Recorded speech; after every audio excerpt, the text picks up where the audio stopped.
Hey everybody, how's it going? So I think it's fair to say Star Wars The Rise of Skywalker was a very frustrating movie for Star Wars fans for a multitude of reasons. For me personally, it was very frustrating because I hate when they do a thing where they release the movie, but then the movie seems rather incomplete, and nothing says that more than this novelization of Star Wars The Rise of Skywalker, and how much more context and just in general how many more what you would perceive to be important things it's adding to the movie's narrative. And what I mean by that is regarding Palpatine, we've learned quite a few interesting things about Palpatine, how he came back in The Rise of Skywalker, and also his true relation to Rey. So getting right into it, basically in the novelization, they say when Darth Vader threw Palpatine into the heart of the Death Star, he was able to quickly transfer his consciousness, not unlike how he's done it in the previous Legends canon, but he was able to transfer his consciousness into a clone body because he had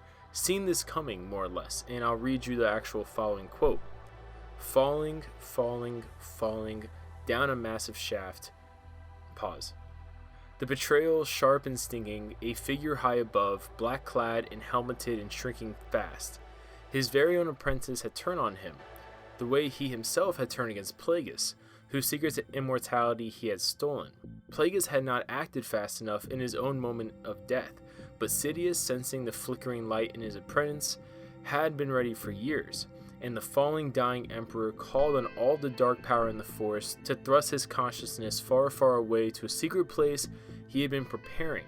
His body was dead, an empty vessel, long before it found the bottom of the shaft, and his mind jolted to a new awareness in a new body. A painful one, a temporary one. Although the Emperor had planned on Vader's inevitable betrayal, the moment arrived sooner than expected. The secret place had not completed its preparations, the transfer was imperfect, and the clone body wasn't enough. Perhaps Plagueis was having the last laugh after all. Maybe a secret remained a secret, because Palpatine was trapped in a broken, dying form.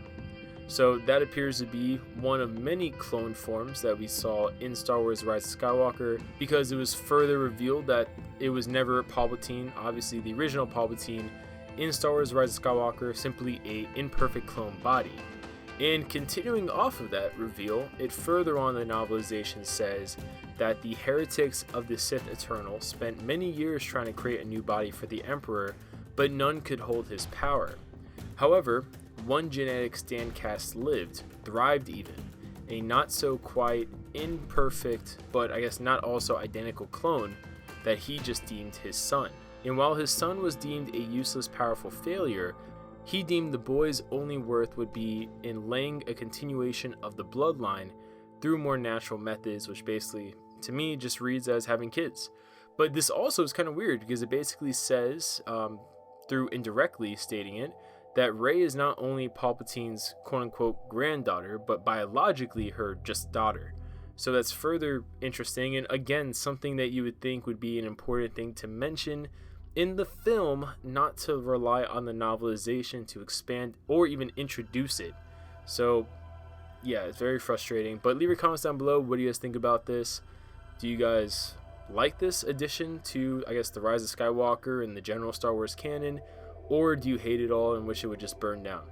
Leave your comments down below. We'll see you guys later.